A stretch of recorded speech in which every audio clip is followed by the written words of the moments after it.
Welcome back, listeners. It's the Arcade Attack podcast here, of course, and I've got a really, really special guest, a real idol of mine. Maybe I shouldn't be saying that, but he's made one of my favourite games of all time. It's Eric Chahi. So, Eric, lovely to have you on the show. Hello, I'm very happy to be here too. Another World is a brilliant game. I'm going to say it off the bat. I know it's not particularly professional as an interview to say that, but it's an amazing game, and it really is a pleasure to talk to you. But before we talk about Another World, how did you first get the opportunity to get into the industry? And do you remember the first ever game you worked on? Yes, I started in 1983, and I was 15 years old, and so I was still at school, and I was really mad about a video game and arcade game, and at that time I discovered a 8-bit computer. That was the first personal computer that were coming in France, and one of these computers was the Oric. And so I decided to create a kind of clone of Carnival, the game, the arcade game Carnival. So that was my first attempt to create a game with a game in basic language. Yep. And I did another game that was more original, and it was named Frog. And you manipulate frog, and you have to throw your tongue to catch insect. And a friend of my parents, he was named Alain Blanquet, was used to work in publishing, and he say me, not computer publishing, but he say me, you can go to the Oric importer, and then maybe they will be interested by your game. And I did it, and they just bought my game. So that was great. I had my computer for the summer 83, and 2 months later I had these 2 games being published. That must be amazing. It must have felt great seeing your creation being sold. Definitely. Yeah, I sold it for hardware, indeed.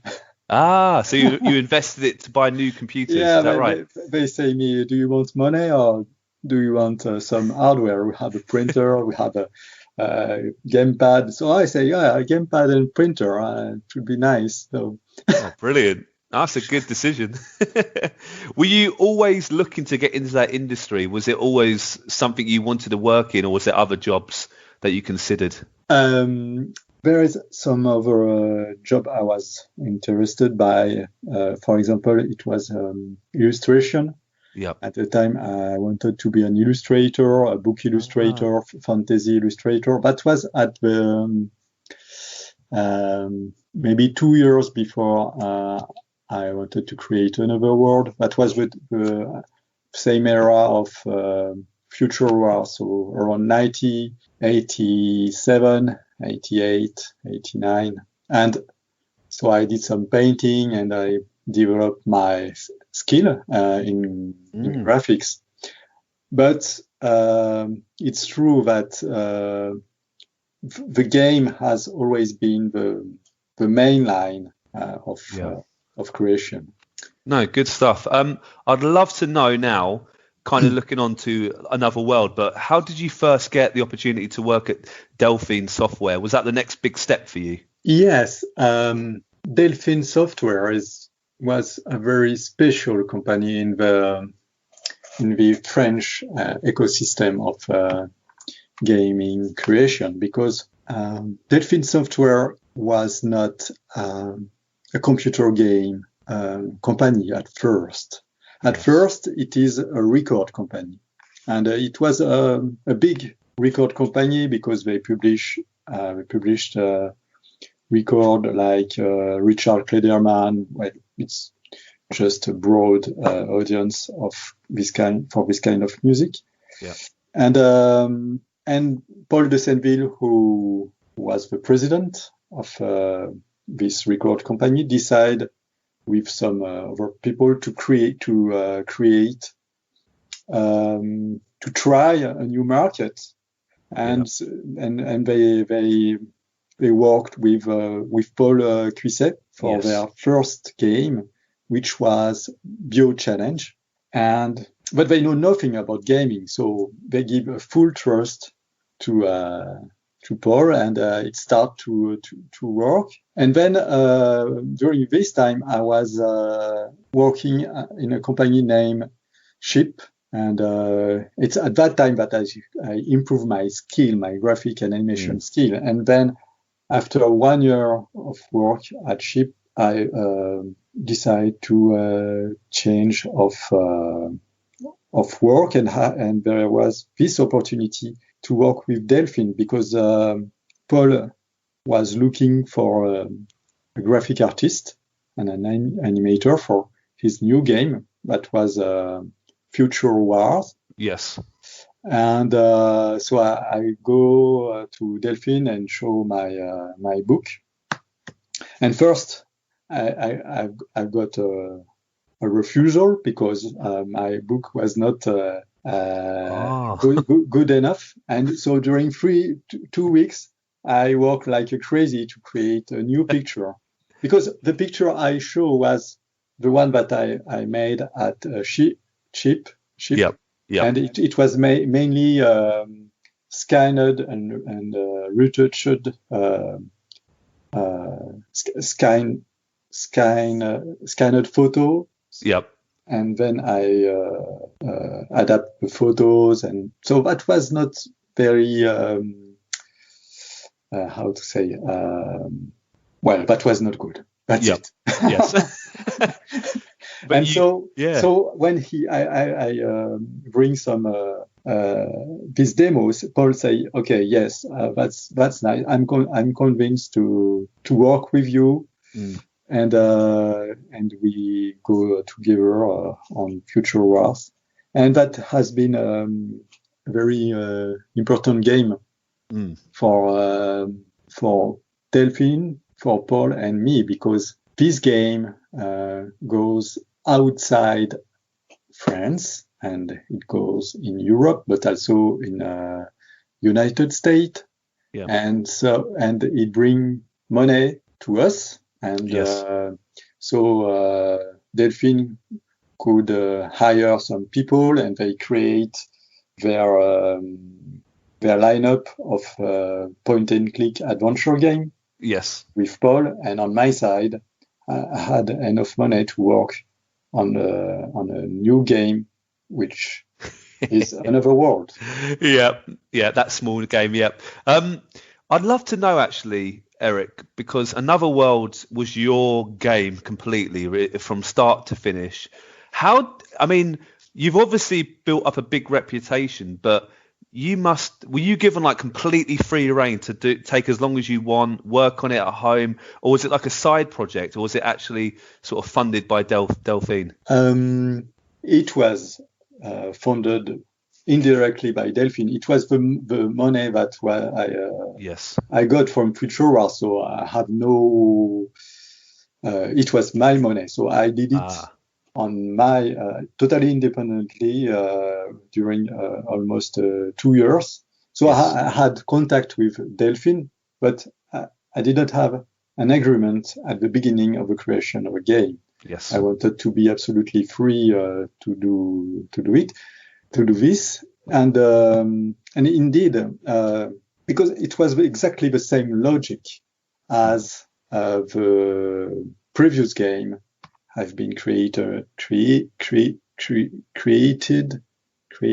I create during the 8-bit era, because I create a game.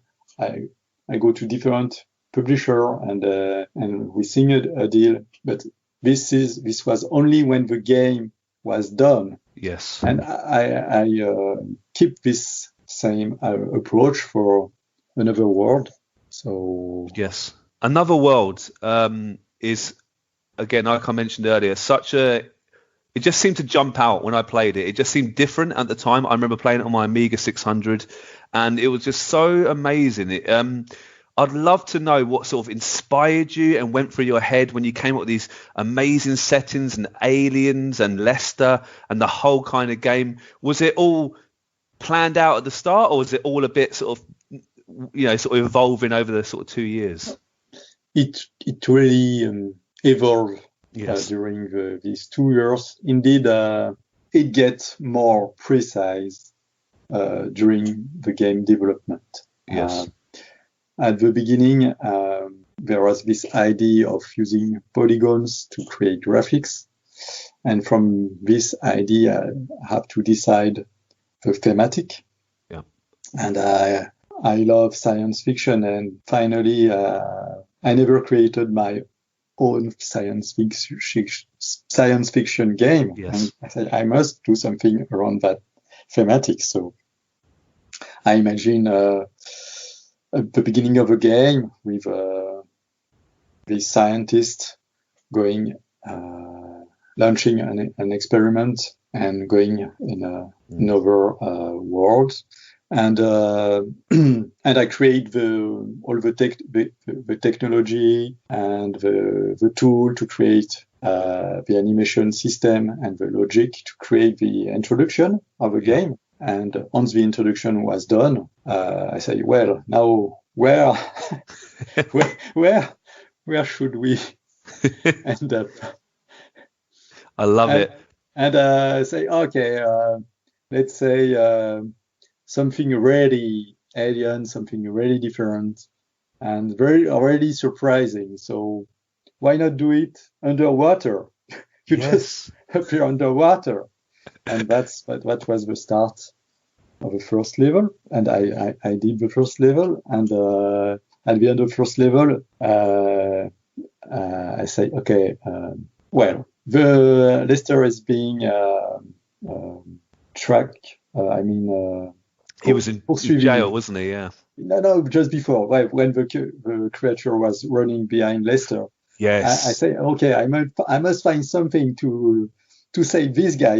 What should I do? Okay, other humanoid will come and shoot the creature. And so, okay, yes, but are they friendly or not?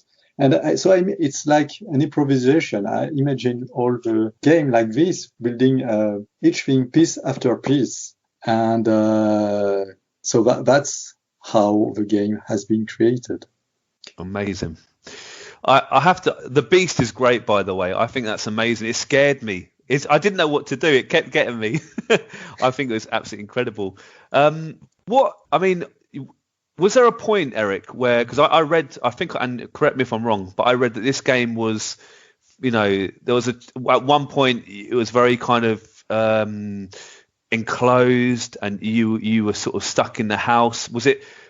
How would you feel looking back at how you felt during the time? Were you in a good place, or sort of weird place in a mental state? Well, that was it's difficult to define it precisely, but it was a special time because first the coding was very fluent, and so everything went very well about all the technical aspect. Yes. But that was a really heavy work, and so I was like in a bubble in some way. I made friends the weekend, but I was like in a bubble, like don't speak that much of a game, and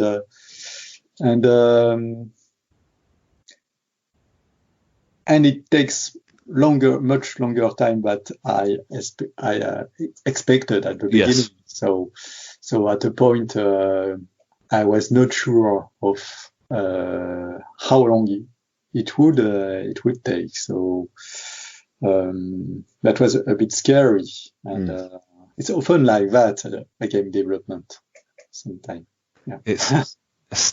What was Delphine's reaction when they saw the finished game? Were they really, really impressed, really happy? Did you know it's going to be a success, basically? Well, they saw two things. First, they saw the introduction, yes, probably in 1990,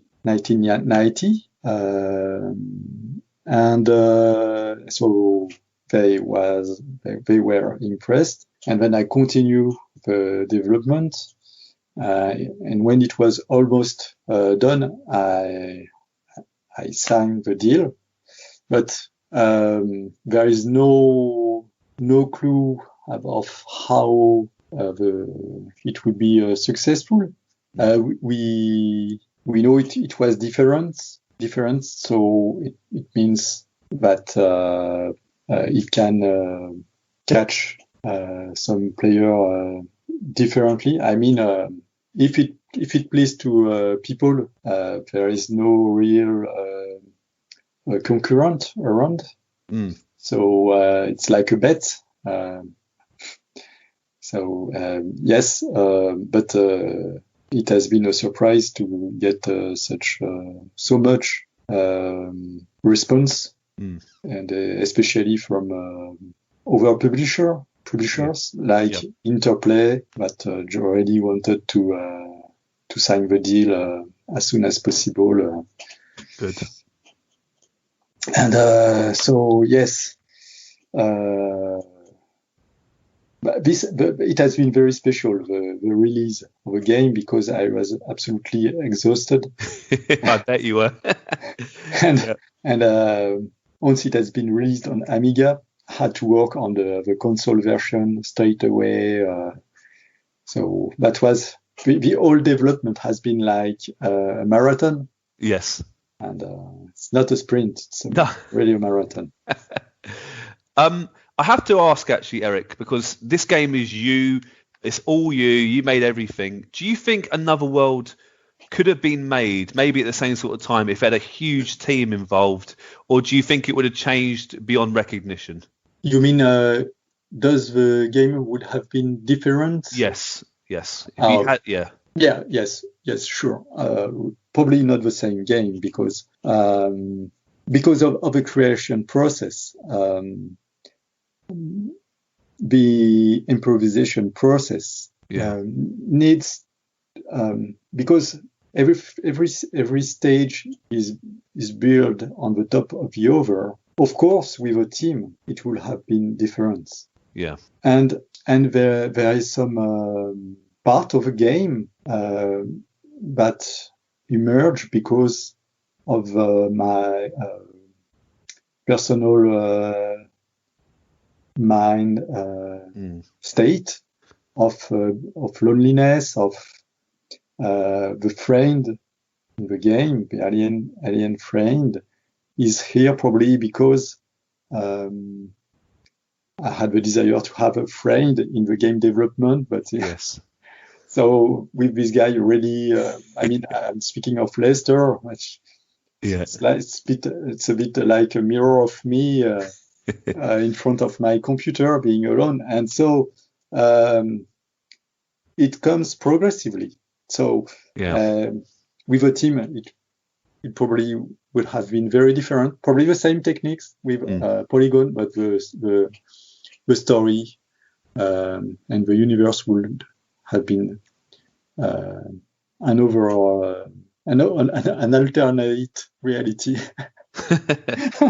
Maybe more interesting. No, you never know. we'll never know for certain, but I have to say, I agree. Lester's the buddy, alien buddy. I love it. That at the time, I don't remember many video games where you had like a friendly person on your side, and you kind of answered the question already. But you obviously added him in. But you must love that character. Yeah, you must love that alien friend character. Yeah, yes, it's really there's an emotional relationship with this character. Definitely, 100%. The intro sequence, the start of the game, it blew me away. I couldn't believe my Amiga could show this kind of amazing science fiction cutscenes. I mean, how? And you shared on Twitter recently how that was filmed. We'll put it in the show notes if we can. I think Yes. did you film all the cutscenes kind of like happening and sort of draw over them, sort of code over them? Only a small part of cutscene has been filmed Yep. to rotoscope. Yes. Mainly, so the car, the cans. Yes. When Lester drink, the footstep, the close up on the footstep at the beginning, but for example the lightning and the beast has not been filmed, the Yeah. black beast, absolutely not, and only Lester walk and run, which is me indeed. Ah, really? Yes. That's And- really interesting. And but for all the other animation, it was just made on the computer. Yes, it's amazing. Is there a particular cutscene or intro that you like the most out of the whole game?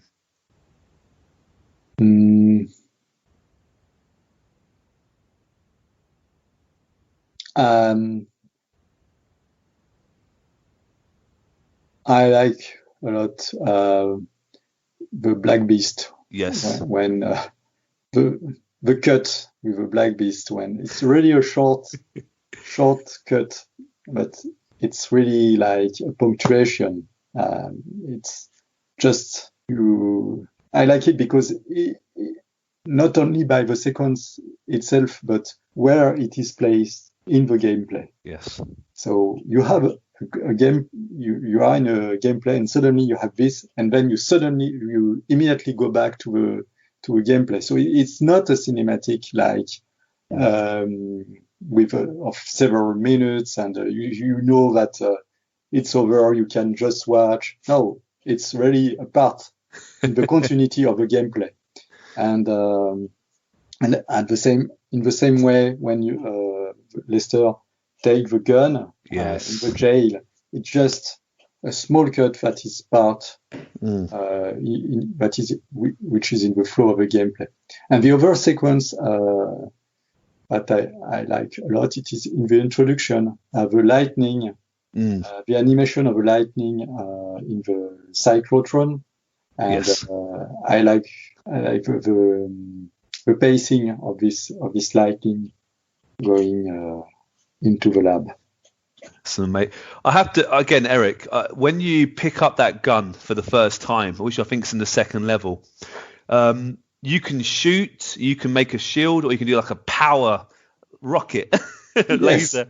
How did you think of those three ideas? Did you think I can? Did it come to you? More than just a normal gun? Was it? I'd love to know.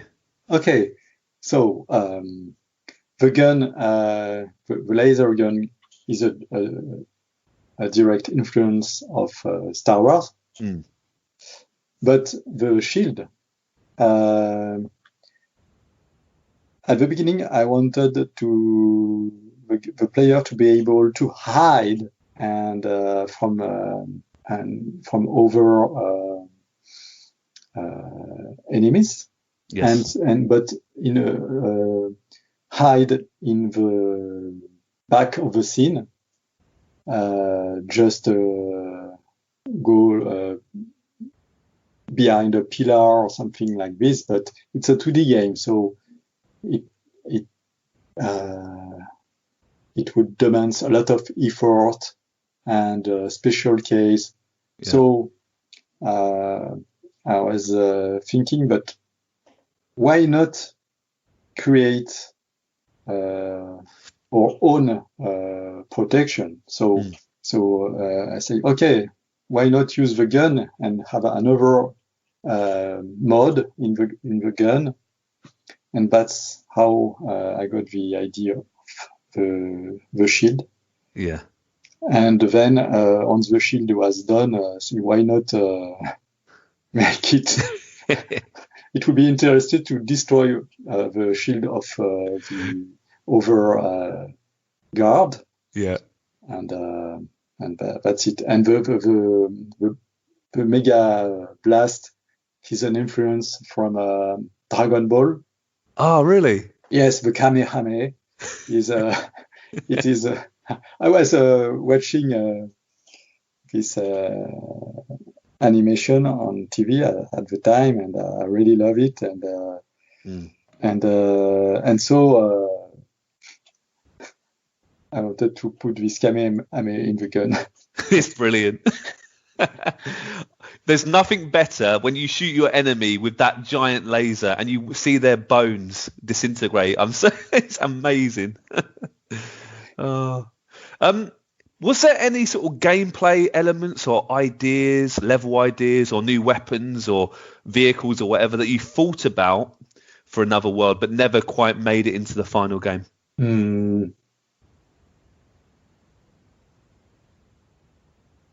I don't remember.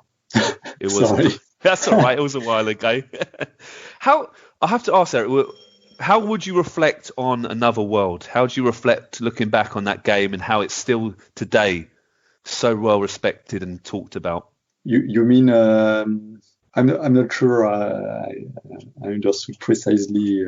Yeah. So what do you think about? Why do you think Another World was so popular, and why people today are still talking about it? Okay. So popular at the time or popular today? Even today, people, it's one of those games that people what can I say? It's really helped. It's kept its name, hasn't it? It's still regarded as such an amazing game. Maybe because of pacing. Yeah. It's a game with a lot of pacing in the action, in the diversity of situation.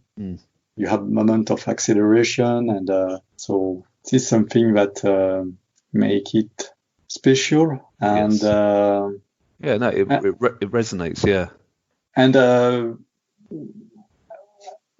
well, I don't know because it really depends of the players, and but I think it is also because from a design point of view, I was always trying to feel the game in the same way as it was something new, and trying to forget myself as a creator, and so really feel it to get the freshest ace as possible. Of course, it is not possible, but I was really trying to feel emotionally the game I was creating, not just saying, okay, your friend will be there and we say some alien world. Well, when I record the alien world, I was, is it the correct feeling? Yes, no, yes. So and that was the same for every aspect into the game. But one thing was really missing at the beginning. It was a playtest. And so if you take the Amiga version and you compare this version with the game today, a lot of things, little details has been improved too. So Another World has a lot of flow, and it's a difficult game, but many things has been changed when the game has been ported to console with interplay. We had a lot of tests, and so we improved the game, and then later again, and for the reissue, they get more polish on some aspect. So maybe it is also because it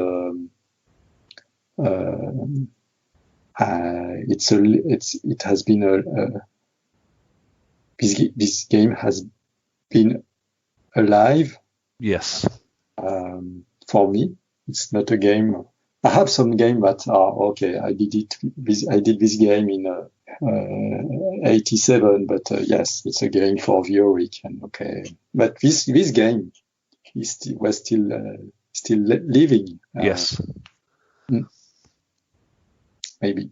Yeah, not many no, I agree. Not many games can say that. Not many games.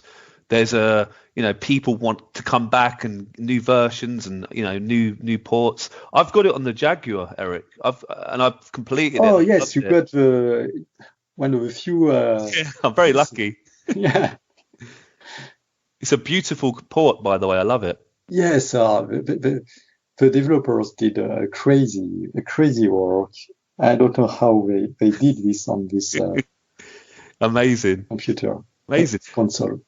It's a great port actually. I have to ask, I don't like Heart of the Alien, the sequel. I'm sorry, I've tried it.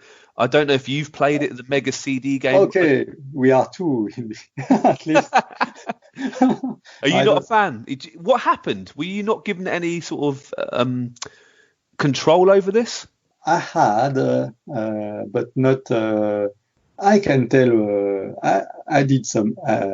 I gave some direction, but the team was in LA and I was in France, and I was working on Heart of Darkness. Yes. So it's difficult to drive people to go exactly in the correct direction. Yeah. So I was a bit far from this game, I think, because I love the concept of redo the adventure from the point of view of the buddy. Yes. But the making, something was missing in the making, and there was no polygon at all in this game. Oh yeah. Yeah. For all the animation, and it was bitmap, I think, as far as I remember. Yeah. And so yes, it's like that. Thank you. It doesn't for me at least feel quite like Another World. Would you ever, Eric, consider making a sequel, your own sequel, Another World 2, or do you think you would never go back to that sort of Lester and his story? I prefer. I'm not giving an answer because for now I don't feel the desire to do it. Yep. Or to bring something to this world. If I got a nice idea, and maybe yes, but yes. Not for now. No, that's fair enough. Thank you. Appreciate the answer. I recently played Aiko Fumito Ueda.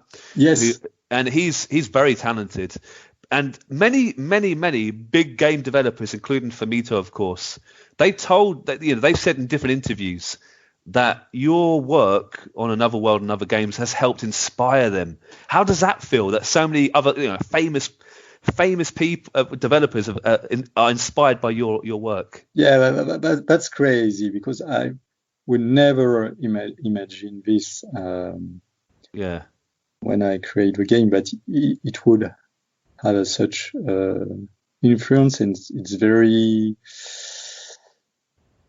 honorific for me. Yep. So yeah. Yeah. And I have. Well, I think all creator are influenced by other creator, and I love his game, and I know that Sword and Sorcery has been influenced by Another World, but the universe of Sword and Sorcery influenced me too in some way, I'm sure. I get that. So you were inspired and you helped inspire other people. Very impressive. Very impressive. Just quickly on Heart of Darkness, another amazing game. What what was your initial inspiration for this particular game, and was it was it completely different sort of working on this game compared to Another World, so Heart of Darkness? So first, this game is a teamwork. Yep. So it's a game we create with 5 key fondator, and so there is the personality of these people in the game, and the idea was to create a game in the continuity of Another World, a 2D game, and with cinematics. But we decided to go on 3D because that was the big change at that time. Everything was using computer graphics. And that was an interesting new way to create pictures. So sorry, I missed something. It's all right. Your question. Yeah. was, so, what inspired you to make this game? And yes. was it? Yeah. So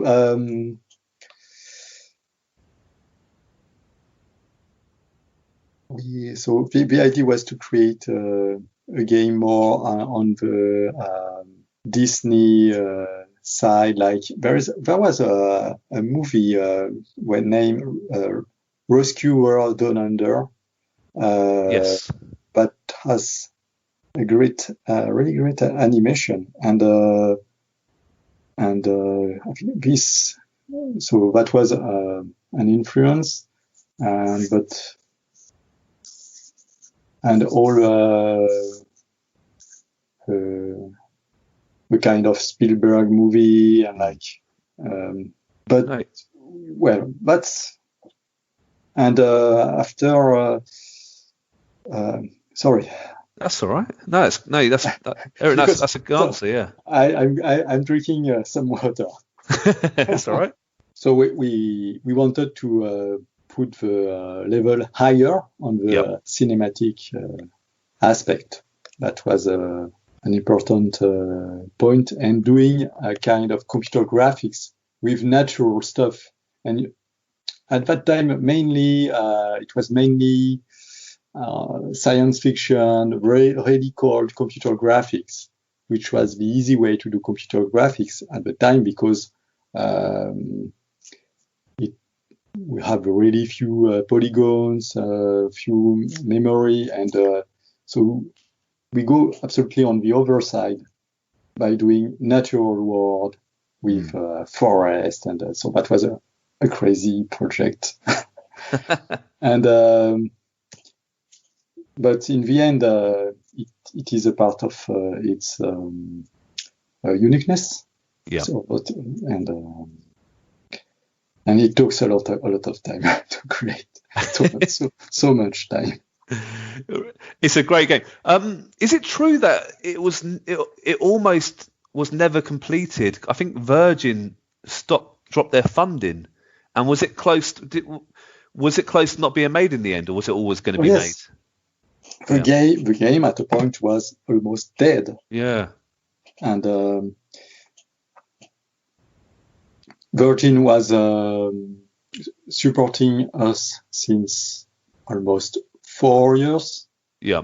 But, well, Virgin Interactive Entertainment was a big company, had in US, in Europe, in Japan. It was already big. And so the US start to don't believe they doubt about our ability to finish the game, and Virgin also start to have some financial issue. So these two factors make them lead them to the decision to say, okay, we will not give more money to the game, and if you want, you can find another publisher to buy the game and to continue to product the game. But we have really few time. And the crazy thing is that there was this loss of trust, but the game was almost finished. Oh. So we go to other publisher with a game that was almost finished. So the risk for the other publisher was really low. So it has been a very special time because Virgin want to leave, and but in a way that was we always had a very good relationship with them. So that was sad, but we in the end it has been also a chance because we got a publisher that was 100% behind us, and Infogram support the game and the launch of the game as probably never had such support from any publisher before. They put the same amount of money as the development itself. Wow! And so that was good for us. No, good. Do you think I've got to ask, because there's a lot of fans of Heart of Darkness. They'd love to see a sequel, so I need to ask Eric: would you ever consider a sequel, or are you gonna? I understand if you can't answer. Probably not. I'm not a sequel guy, indeed. Yes. No. That's fair. Have you ever made a sequel? Actually, I don't think you have you, to a game? No, personally. No, never. Yeah. I've got to ask. So, do you take a bit of a career break after Heart of Darkness? Did you? Yes. Go traveling for a bit. Yes. But that was really. It has been so exhausting development, and without any break from between Another World and Heart of Darkness. So it was almost 9 years in a row, and so a break was necessary. And the industry was changing. It was really being an industry, and before it was less. It was really indie before. Yeah. And so I was not in phases. I was not matching the mood of the game industry. So because I need some rest, that was the time to take a step back. No, good. And recharge the batteries and see the world. Did you go traveling in that time, or did you spend time with the family? Or I spent a lot of time traveling. Good, yeah. And especially in wide and wild space, like desert or volcanoes. Yes. And so really something where you're really connected to the earth, the geology, that's all really where you can breathe. Did that inspire From Dust then, the kind of volcanoes, the kind of open land? Yeah, right? definitely. Without these trips, From Dust would never happen. And especially the active volcanoes, because I went to not only on volcanoes but on active volcanoes to see the lava flow and these kind of things. That's really interesting. I bet that was fun, but a bit scary maybe, or scary. Really, it is really impressive because you really feel the power and something that's goes behind the scope of any kind of power we can feel, except the sea when you're on the coast and we have this big wave that are hitting a coast, you can feel the vibration on the ground. Yes. And so there is this kind of feeling on volcanoes. And so I went there with a guide. Yeah. And then later I went on my own, and so I choose not to don't get too close, but and I met some friends on volcanoes too. Wow. So. Really? Yeah, that was an amazing. That does sound amazing. Part of my life, yes. Did you see any volcanoes erupt? Any sort of lava or anything, or you just Yes. Yeah. Yes. Wow. I was crazy enough to have my bag getting ready and pack, just so that when it starts to erupt, I have just to take a plane ticket and take my bag. Yeah. That's amazing. But I did not. I would not do this for any volcanoes. I did it for a volcanoes which is on a Reunion Island, and because some volcanoes are really dangerous, so of course, have to be really, really careful and stay far. That's amazing. I love how it inspired your games as well in the future. Absolutely incredible. Eric, I've got to ask about Paper Beast. I've looked at the trailer. It looks incredible. What can you tell our listeners about this game? What can they expect? I mean, it's a virtual reality, isn't it? Yes, it's made for the PSVR, and so the game has been created for this kind of immersion.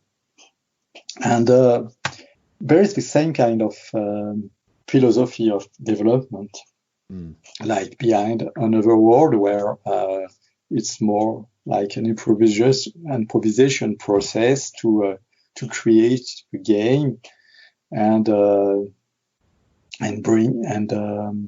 it's like a blend between Another World and From Dust, because in this game there is a lot of simulation, terrain simulation, physics for the creature, the animals, because it's really a wide natural world, a crazy world, at the same time majestic and totally and sometimes psychedelic or crazy. Yes, it's and so you are immersed in this universe and you don't know what is going to happen next, and so there's a lot of surprise into this game, and so it's an exploration game, and you will meet an ecosystem and help this ecosystem to survive or to migrate. Yeah. But there is a strange pressure into this world, because this world born out of the data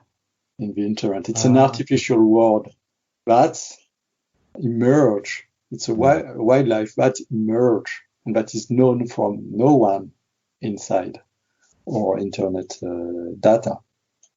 So it's crazy. It looks natural, but it's crazy. You have punk music, you have ambient music, you have later that goes out of the sky. And so it's really almost hallucinatory game that is renewing with the nature. It's a big connection with the nature. Yeah. With all nature in a way. So yeah, it's going to stop. It looks amazing. It looks like origami, doesn't it? The kind of beasts. It looks like paper origami. Are they good or bad? Is there some good beasts, bad beasts? It looks incredible. It's more. It's like nature. There is no bad beasts. There is predator. So they eat other creature, but these creatures are not bad. Yeah. So it's quite neutral. I get that. No, I really. Is it a PS4 exclusive, or will it be available on other consoles? Or It's probably in the future, but it's not. It's not precisely yeah, decide. Yeah. where it's going to come. Is it? When do you hope to release it? Do you have any ideas, or is it? It's still working. It has been released. Oh, okay. Sorry. Yeah. Yes, on almost 2 months ago. Oh, my apologies. Sorry. No, no problem. It does look stunning. I want to check it out, definitely. Yes, it's really it's a game that you need to play it to understand this game. To understand. And yes, and this game didn't get any editorial pressure. It's really a game that is emotionally really powerful as I wanted it to be. So there is, I think, we take some risk because it's very original. And so because it is original, it is from the outside, it's more difficult to understand what is the game. And it's exactly what I was saying before for Another World. Would it work or not? It's original. And we don't know because people have to be receptive to it. And that's Paper Beast is probably the most risky game I made. With Another World. So I hope it will work, and it's really it's a game I'm really very proud of. Yeah, proud of. Yes. No, good on you, Eric. Good on.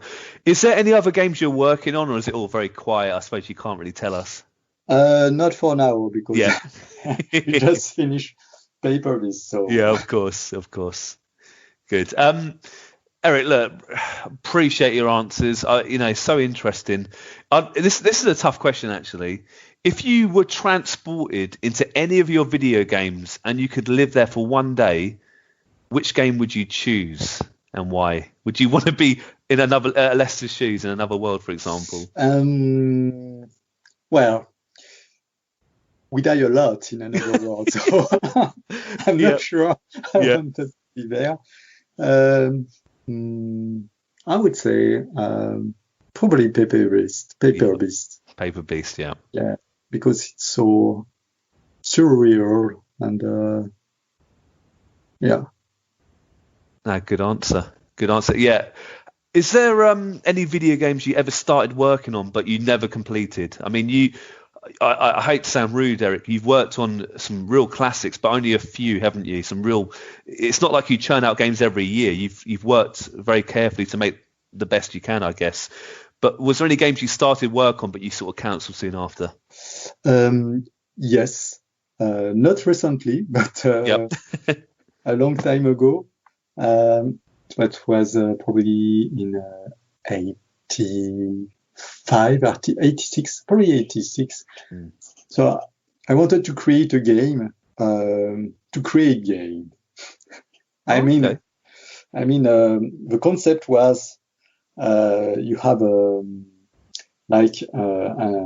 arcade machine, and you have some sliders. So we have a slider for more fantasy, more science fiction, more shooter, and you push the button and it creates a game with depending on the parameter you enter. Yep. And but that's a crazy project, and I worked on it during maybe 6 months, and say, oh no, but I can't. It's not possible. It's too complicated, and so I stopped the project. It does sound really ambitious. Yes. It does sound really. I mean, that could be something to think about maybe in the future. There you go. Obviously, Eric, you play games. I take it. Have you got any personal three favorite games of all time that you didn't obviously make? Yes. There's one game I love a lot is Katamari Damacy. Oh my words, that is a great game. I love that game. That's one of my favorites. Yeah. It's so fun, isn't it? Yes, and the game mechanics is just amazingly simple and amazingly clever and amazingly full of meaning. So that's just a beautiful piece of gaming. And the other game, well, I really love Inside for the universe it creates and the amazing feeling it gives. And have also it's only free game or. Yeah, one more if that's all right. Yeah. Sorry, I know it's a tough choice. Yeah, okay. It is tough. I'm going to choose a game that no one knows. It's a Defender clone. It's a game named. Is that unknown? Yeah. Yes, it's on the Amiga. Oh, is it? It's on the Amiga, and it's a game like Defender, and so you have your spaceship and you explore the unit. It's a fast-scrolling game, but yes, I have a name. Datastorm. Okay, there you go. and this game has really a big alien ship like squid, but made of metal. And it's really a fast-pacing game, and it's almost unknown. And I went in the shop, I see the box, I look at the photo on the back, and I see, wow, it's a Defender. I love Defender. Yeah. And there was this just all this ship that looks crazy. And then when I play at home, I said, wow, they did the perfect. Defender clone, and so yes, this game deserves to be known. Oh, there you go, Datastorm. I've actually spoken to Eugene Jarvis, Eric, the man that made Defender. What a legend! Yes, I would love to. He's a great guy. He's very funny. Honestly, Eric, I've really enjoyed our chat. It's been so amazing. Again, I know, it's not particularly great. Journalism, but I want to say thank you for making one of my favorite games of all time. Thank you very much. It's amazing, and I still play it today. I play the Jag version recently, like I told you, and it holds up. It's so amazing. I would love to see the continuation, but I understand if you don't want to do that. I've got one more final question, bit of a funny question. If you could share a few drinks with any character from a video game, who would you choose and why? Would it be Lester? Lester? No. Probably of my game or any game? Any game, any video game ever made, yeah. Most people, when I ask Eric, say Lara Croft. No, yeah, that's easy. Yeah. But, that's the obvious. Probably Pac-Man, yes, and I would go with Pac-Man. Why not? Somewhere, but I would love to get a drink with Pac-Man in a supermarket somewhere. Oh wow! So that Pac-Man can eat everything, all the food in the supermarket, like in the game. It would be super fun. That would be so funny. He can eat a lot, can't he, old Pac-Man? Yeah. Oh, Eric, look, like I said, really is an honor to talk to you. Thank you so much for your time today. It's been a real honor. Good luck with your future projects. Thank you very much.